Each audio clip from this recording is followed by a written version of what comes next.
아멘. 오늘도 하나님의 샬롬, 그분의 평강이 우리 가운데 충만한 시간 되리라 믿습니다.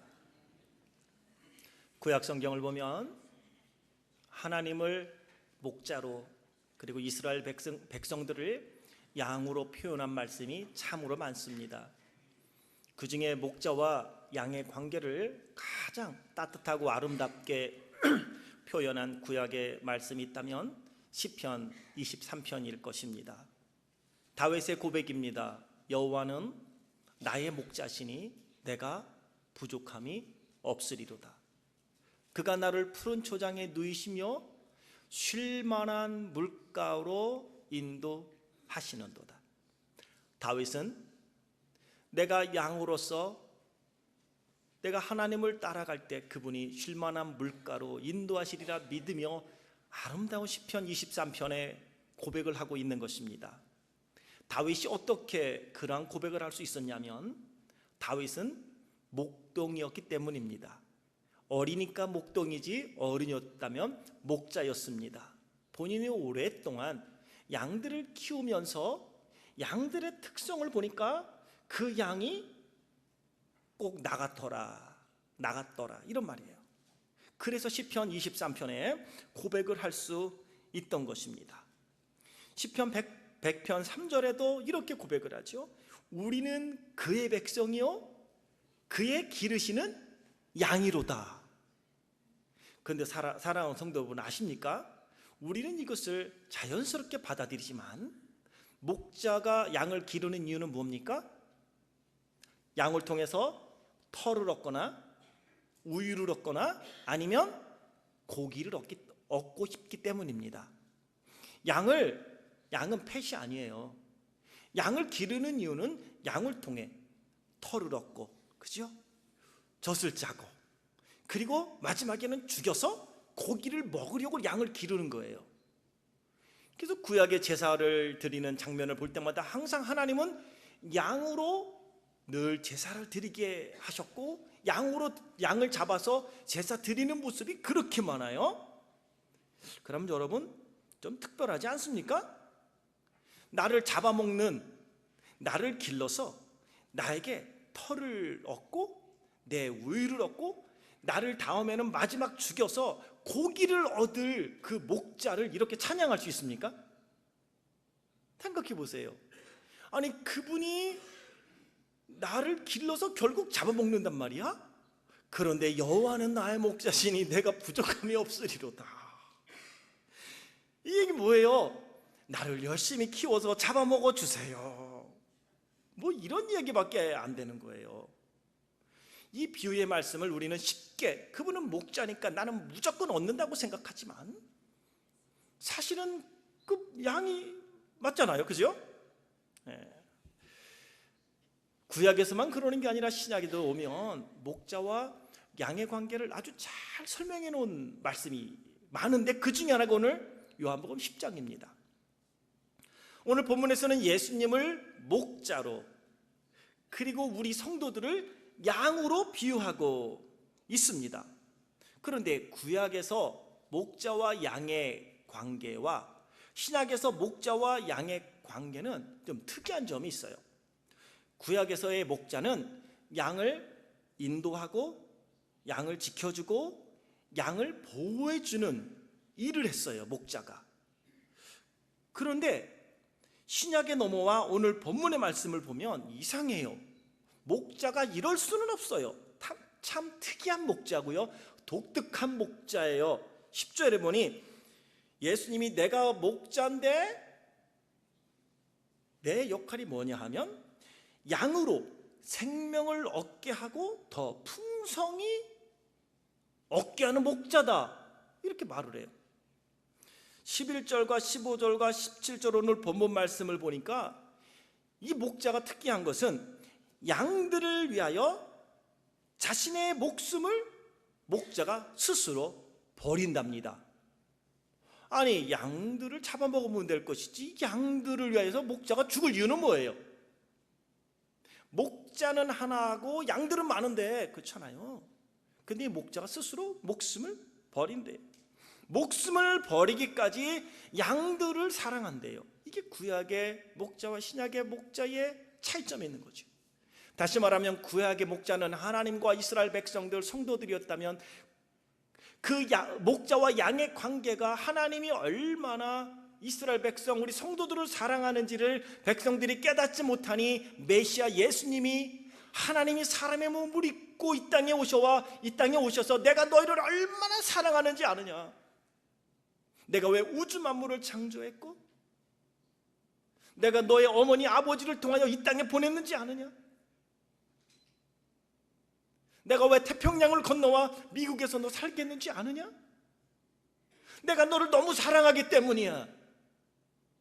내 독생자 예수 그리스도 사람의 몸을 입고 온 그 양반까지 내어주기까지 너는 내가 얼마나 고통했는 줄 아느냐? 내가 너를 사랑하기 때문이야. 그것을 예수님이 친히 이 땅에 오셔서 구약에서 말씀하신 말씀으로만 하셨던 그 하나님이, 그 말씀이 사람의 몸을 입고 이 땅에 오셨다. 인카네이션이다, 성육신이라는 것이죠. 그리고 얼마나 사랑하는지를 친히 십자가에서 예수님이 보여주신 것입니다. 사실 성탄절 다음 주에요. 성탄 헌금도 드려요. 뭐 절기라고 성탄절이라고 뭐 봉투까지 줬어. 평상시 드리는 감사헌금에게 뭐가 다르다고 왜 절기 때마다 주지? 여러분에게는 어떤 의미가 있습니까?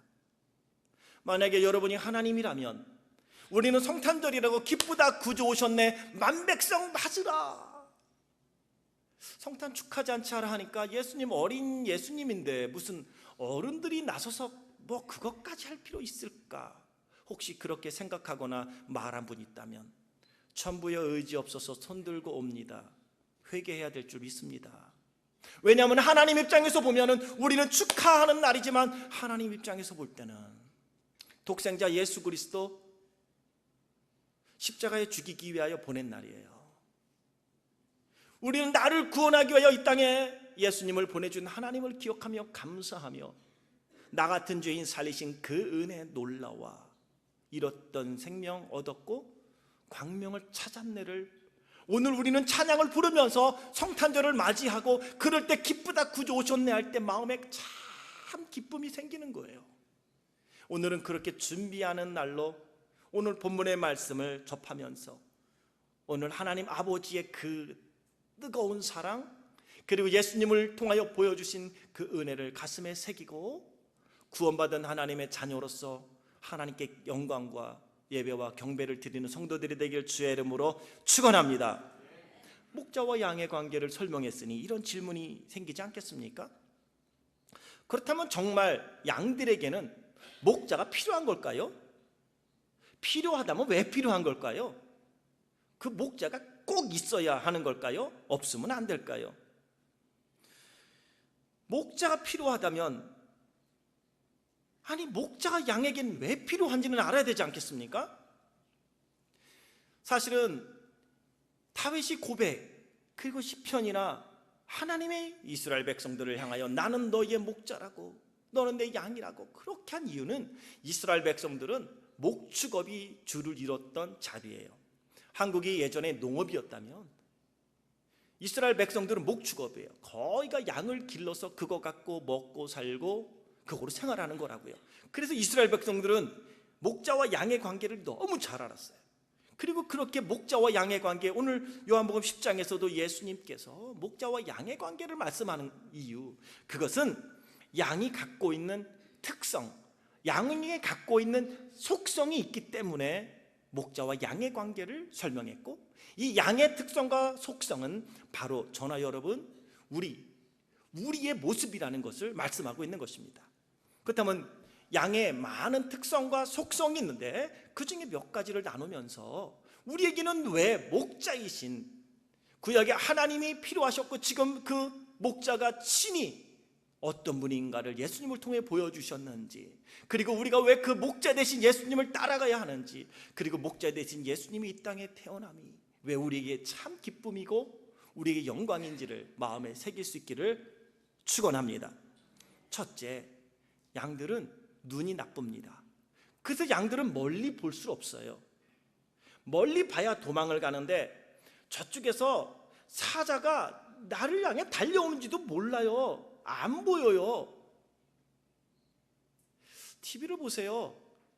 양들 별로 도망 다니지 못하고 하다가 잡혀먹어요. 소리도 제대로 못 내고 잡혀먹어요. 눈이 나빠서 잘 못 봐요. 멀리 볼 줄 몰라요. 우리는 살면서 그렇다는 거예요. 멀리 볼 줄 몰라요. 바로 앞에만 봐요. 되돌아서면 후회할 것 알매도 불구하고 일을 저질러. 양들이 그런 거예요. 그래서 양들은 내 앞에 있는 양의 꼬리만 보고 따라가요. 근데 그 앞에 있는 양이 목자가 그 앞에 있는 걸 보고 따라가면 쉴만한 물가 푸른 초장인데, 그 앞에 있는 양이 목자를 안 따라가고 낭떠러지로 가면요, 앞이 안 보이니까 우리 같으면 낭떠러지네 피하면 돼요. 양은 안 보여요. 그래서 그냥 가. 어떻게 해요? 몰살에 죽는 거예요. 하나가 떨어지니까 뒤에 있는 놈도 나 몰라라 하고 앞에 있는 따라가다 같이 죽는 거예요.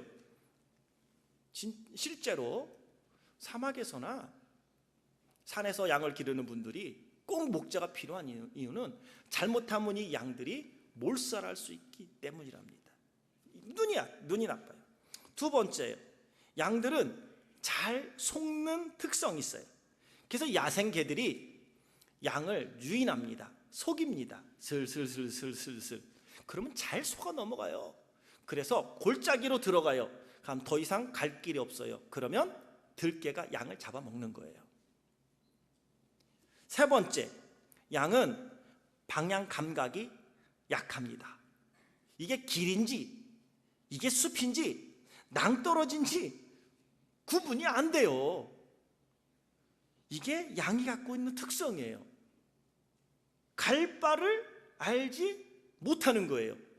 목자가 없으면 어디로 가야 할지 몰라요. 네 번째, 자신을 방어하거나 상대를 공격할 수 있는 능력, 무기가 하나도 없어요.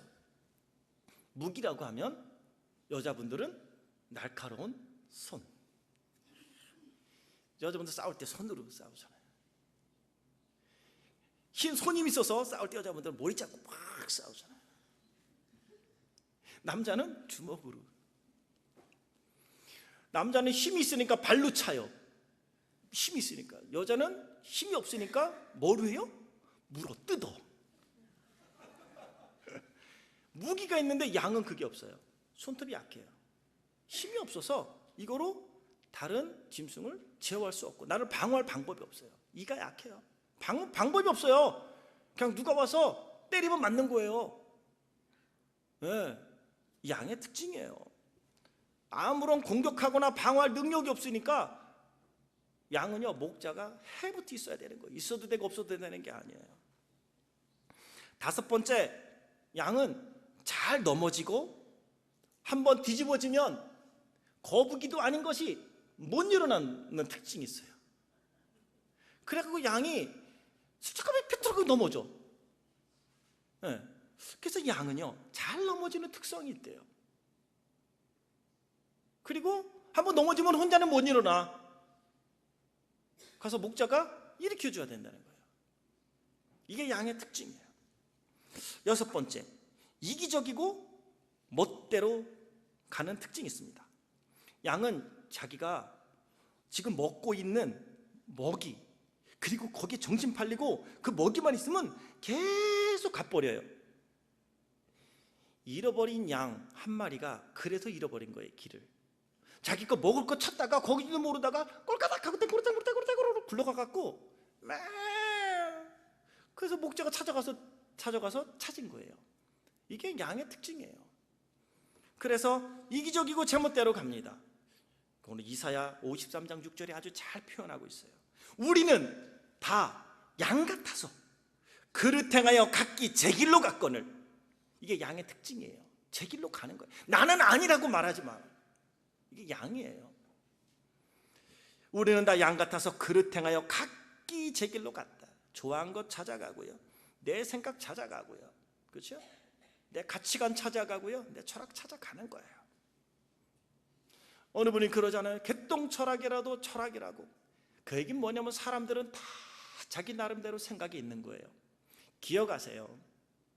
겉으로 보기에 여러분 무시할 수 있을 것 같은 사람이랄지라도요, 세상에 여러분이 무시할 수 있는 사람은 한 사람도 없습니다. 그리고 무시당할 사람도 한 사람도 없고요. 다 자기의 생각이 있어요. 그래서 우리는 서로 존중해야 되는데, 양은요 이기적이고 제멋대로 가는 특성이 있다는 거 기억해야 돼요. 마지막으로 하나만 더 할게요. 7가지를 제가 정리했어요. 일곱 번째는 독초인지 먹을 수 있는 풀인지 구분할 수 있는 분별력이 없어요, 양들은. 그래서 가만 놔두면 독초 먹고는 죽어요. 그래서 목자가 꼭 필요한 것입니다. 이런 양들의 특징이 곧 우리 성도들의 특징이고, 양들의 속성이 곧 우리의 속성이라는 것입니다. 예수님이 사역을 시작하시면서 마가복음 6장 34절에 말씀하세요. 예수께서 나오사 큰 무리를 보시고 그 목자 없는 양 같음으로 인하여 불쌍히 여기셨다. 자, 목자가 없다 보니까 갈 바를 알지 못하고요, 이게 좋은 풀인지 독초인지도 모르고 그냥 먹는 거예요. 저들을 보니까 목자가 없는 거예요. 다 똑똑한 거예요. 다 똑똑한 거예요. 바리새인은 바리새인대로 똑똑하고요, 대제사장들은 제사장대로 똑똑하고요, 서기관들은 서기관대로 똑똑하고요, 사두개인들은 사두개인대로 똑똑하고요, 장사하는 사람은 장사하는 사람대로 똑똑하고요, 사장님은 사장님대로 똑똑하고요, 종업원은 종업원대로 똑똑한 거예요. 그런데 어디로 가는지 방향을 못 잡고 가더라는 거죠. 그래서 예수님이 그 무리를 보시고 목자 없는 양 같았다라는 게 바로 이러한 양의 특성을 가지고 속성을 가지고 말씀하는 겁니다. 이것이 동일하게 우리에게도 똑같이 적용되는 것입니다. 양들이 눈이 나빠서 앞을 보지 못하듯 우리도 영적으로 목자 대신 예수님을 따라가지 아니하면 언제든 넘어질 수 있어요. 나는 기도하지 아니하고도 성령 충만할 수 있다고 착각하는 거죠. 말씀과 기도 붙들고 갈 때 성령이 강한 능력으로 임했다고요. 사도행전에 보면 저들이 빌기를 다함에 모인 곳이 진동하더라. 그리고 모인 모든 사람들이 성령의 충만을 받더라. 함께 모여 합심하며 기도할 때에 그들의 마음이 뜨거워졌고 성령께서 강하게 그 가운데 임하여 진동이 일어나고 깨달음이 왔다는 거예요. 그걸 못 보고요, 눈이 나쁘니까 앞을 못 보니까 그냥 살다가 넘어지고 상처 입고 아픈 이들이 많아요. 잘 속아요. 세상에 속고요, 사단에 속고요, 명예에 속고 물질에 속고 자존심에 속고 그냥 속고 속는 거예요. 목자가 없으면 우리는 속을 수밖에 없는 연약한 존재예요.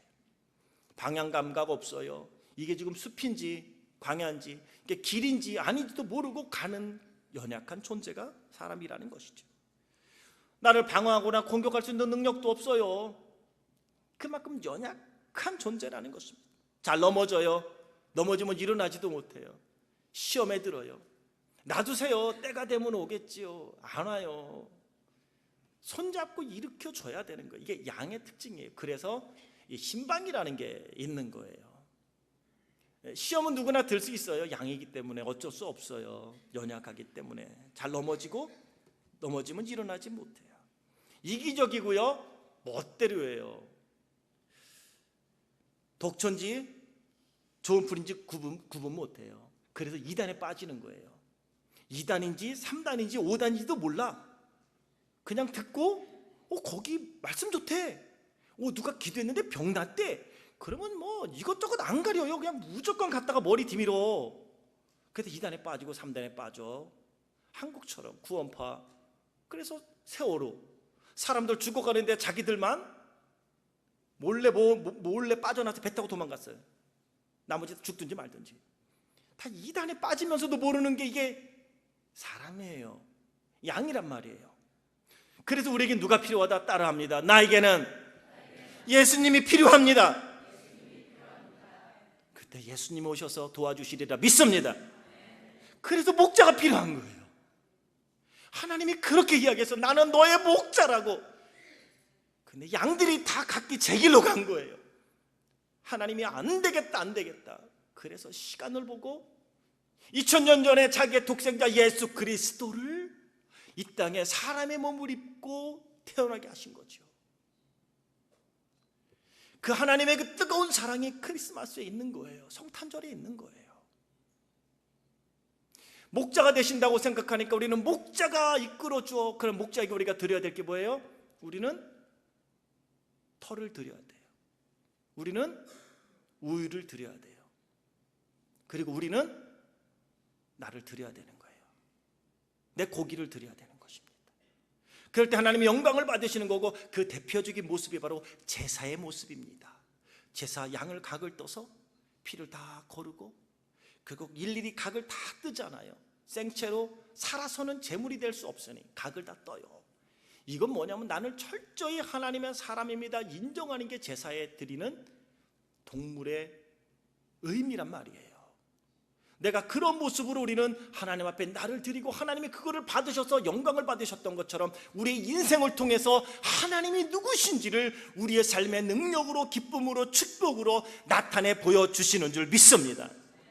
그래서 양들은 꼭 목자가 필요합니다. 목자는 생명이기 때문입니다. 세상의 목자와 다르게 예수님이 양을 치는 진짜 목자와 다르게, 그 목자들 중에도 선한 목자가 있고 싹구문 목자가 있는데, 선한 목자들은 그래도 보니까 내 양을 기르는 목자는 내 거니까 그 양들을 보호해요. 짐승이 나타나면 짐승 돌을 던져서 도망가게 하고 내 양을 지키지만, 남의 양을 지키는 사람들은 내가 살고 봐야지, 그리고 잡아먹든 말든 도망간다는 거예요. 그 얘기예요. 주인이 놓고 가는 적은 없어요. 사실 주인은 어쨌든 한 놈이라도 막 이렇게 하려고 그러잖아요. 사업하시는 분들 아시죠? 참 이게 주인과 종업원의 위치라는 게 이게 약간의 참 이상해요. 그걸 제가 어디서 느꼈냐면, 중국이 개방하기 전에 이제 특별한 학교에 이제 임원이어서 중국에 견학을 가게 됐는데, 대학교 때 당시에 중국이 처음으로 사유재산을 막 인정하기 시작할 때였어요. 사회주의 국가니까 개인 소유가 없는데 인정하기 시작했는데, 거기 설명하는 분이 그래요. 이 동네는 특별한 동네입니다. 뭔데요? 이 동네는 앞마당을 정부에서 그 사람에게 사유재산으로 주었대요. 그런데 뭐가 특별해요? 그 앞에 배추를 심고 감자를 심고 무를 심고 채소를 심잖아요. 그런데 다른 밭에서 나는 것보다 적어도 5배 이상의 수확이 있어요. 똑같은 땅인데 왜요?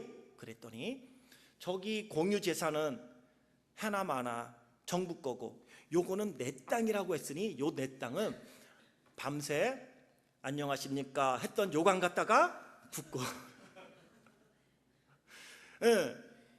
퇴비 갖다가 만들어서 붓고, 말 것 같으면 물 갖다 붓고, 그랬더니 자기 앞마당에 있는 채소들이 적어도 5배 이상 수확량이 늘어나더라는 거예요.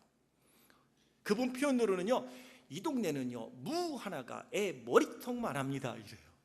뭐냐 하면 이게 내 양이기 때문에 돌본다는 거예요.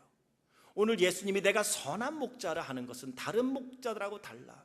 너는 내 거야 라고 하나님이 구약에서 명했잖아요. 너는 두려워 말라. 내가 너를 구속하였고 내가 너를 지명하여 불렀나니 너는 내 거야. You're mine. 그래서 예수님이 선한 목자가 되셔서 이 땅에 오셨습니다. 다른 점이 있다면 그분은 양들을 위하여 목숨을 버리기 위해 왔대요. 있을 수 없는 일이에요. 양이 목자를 위해서 존재하지 어찌 목자가 양을 위해 존재해요.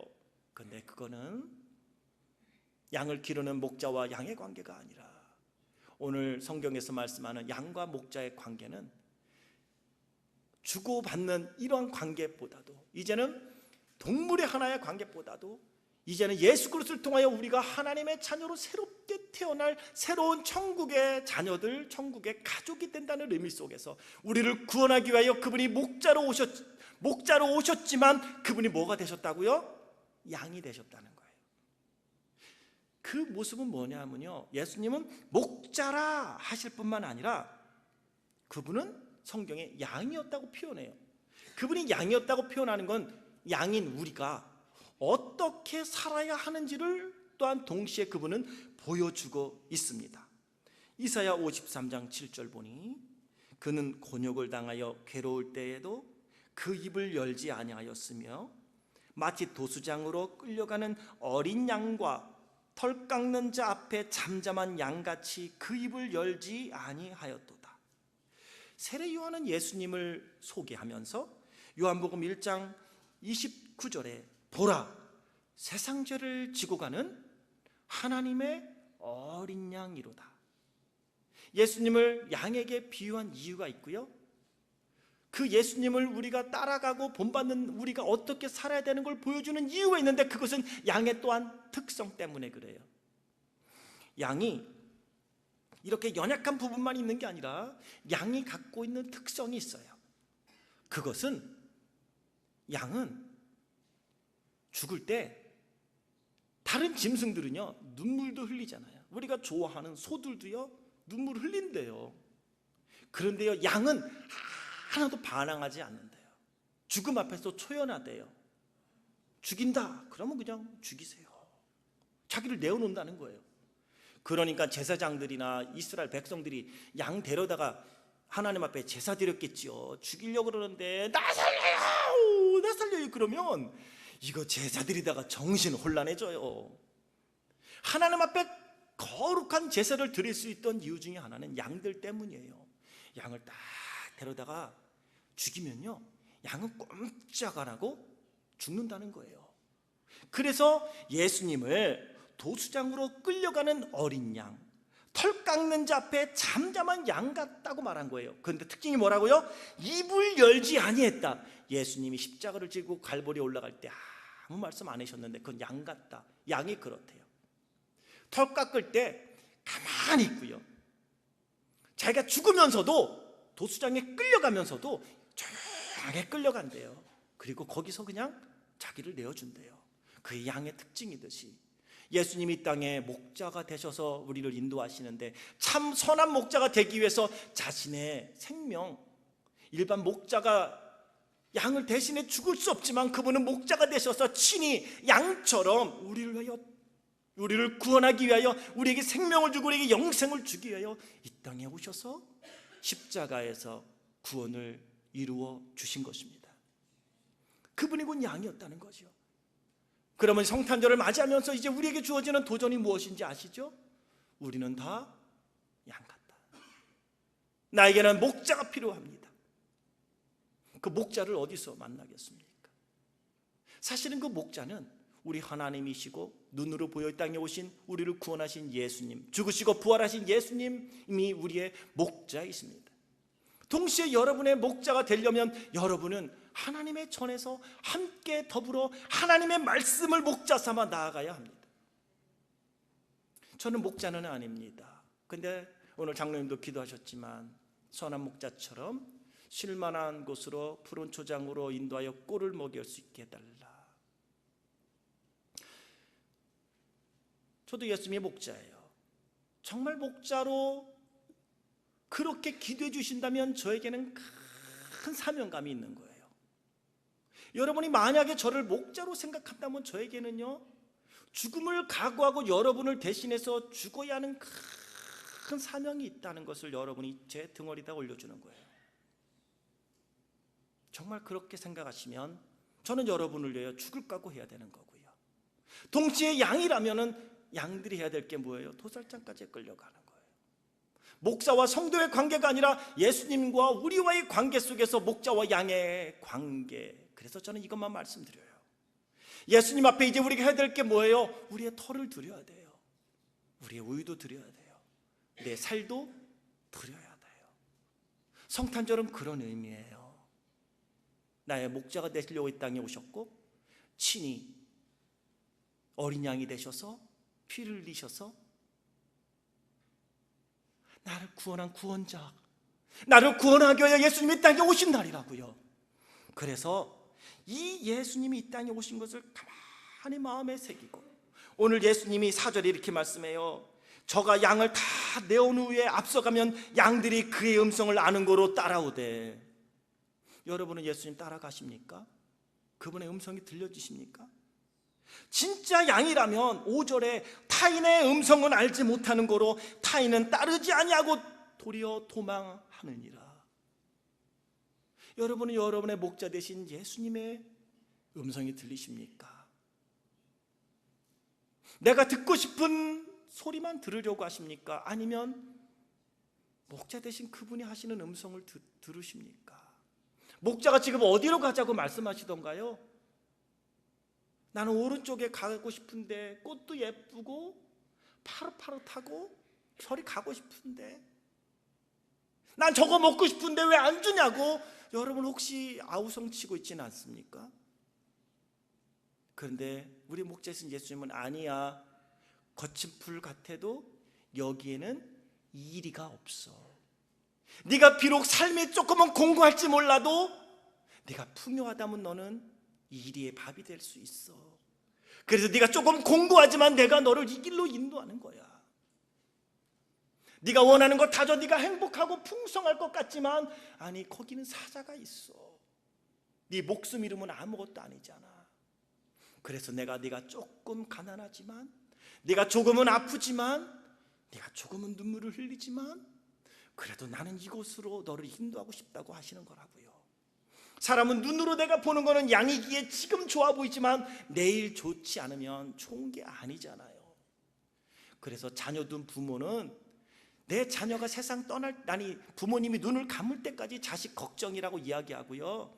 자식 둔 부모는요, 자식 자랑할 거 아니라고 하는 이유 중에 하나가 뭔지 아세요? 티네이저 때는 티네이저대로, 대학 가서는 대학 가서, 여기서도 뭐 18살 되면 성인이니 네가 알아서 하라고요? 그러던가요? 특별히 우리 한국 부모님들 안 그렇지요. 자녀들 장가가고 시집갈 때까지 다 해주고, 요즘은 애들이 또 자녀들이 장가가고 시집가서 애를 낳으면 또 부모님들이 가서 그 뒷바라까지 다 하고. 그래서 한국에 보니까 그 부모님들이, 어머니들이요, 병이 많대요. 애들 노인 분들이 애들 보느라고 맞벌이 부부하니까 손목에 관절 생기고요, 무릎에 관절 생기고요, 허리 통증 오고요. 그래도 말도 못한대요. 이게 부모 아니던가요? 가는 거예요, 그렇게 평생을. 마지막 부모가 눈을 감을 때까지 그 자녀에게 마음이 있는 거예요. 잘 살면은 잘 사는 대로 또 염려가 되고요, 못 살면 못 사는 대로요, 아프면 아픈 대로, 잘 되면 잘 되다가 저게 넘어지면 어떨까 하는 염려까지, 괜한 걱정까지 부모님들이 다 싸잡아 한다고요. 마찬가지로 우리 예수님이 우리가 목자가 되시는 건 그런 거예요. 마지막까지 내가 생명 다하기까지, 내가 사명 다하기까지요, 그분은 목자가 되시는데, 그분이 지금 인도하는 길이요, 약간 돌짝밭이라고 불평하지 말고요, 감사하는 성도가 되길 주의 이름으로 축원합니다. 오늘만 잘 되는 게 아니라 내일도 잘 되는 성도들이 되길 주의 이름으로 축원합니다. 돈 벌어놓고 아파서 병원에 다 갖다 주면 뭐 하겠습니까? 그렇잖아요. 어느 신문을 보다 보니까 그런 이야기가 있는데 가슴이 찡했어요. 뭐냐 하면, 이거 가슴 아픈 얘기예요. 남자들 가슴 아픈 얘기예요. 돈 다 벌어놓고 이제 살만하니까 세상을 떠나는 남편. 그런데 그 아내는 뭐라고요? 동자밭에. 왜냐? 남편이 다 먹을 거 안 쓰고 입을 거 안 입고 모아놨는데 아내가 그것 갖고 이제는 떵떵대고 산다는 거야. 나 그 얘기 읽고서는 무척 슬펐어요. 남자로 태어난 게. 좀 남자보다 여자가 오래 사니까 나 그 얼마나 슬펐는지 알 수가 없어요. 제가 슬퍼서 말씀드리는 거예요. 사랑하는 성도 여러분, 오늘도 좋지만 내일 더 좋은 길로 하나님 인도하시려고요, 지금 여러분 부르는 곳이 있다면 따라가세요. 저도 그 음성 듣고 따라가려고 해요. 성탄절은 그런 의미가 있는 거예요. 하나님의 음성이 아니면 따라가지 마세요. 타인의 음성이라면 멈추세요. 14절에 내가 내 양을 알고 양도 나를 아는 것이 하나님이 나를 알고 내가 하나님을 아는 것과 똑같다고. 그건 하나님 예수님이 요한계시록에서 말씀한 것처럼 네가 내 안에 내가 네 안에 들어가기를 원한다는 거예요. 문 열어라, 내가 네 안에 들어갈게. 그래서 너는 나로 더불어 먹고 나는 너로 더불어 먹자.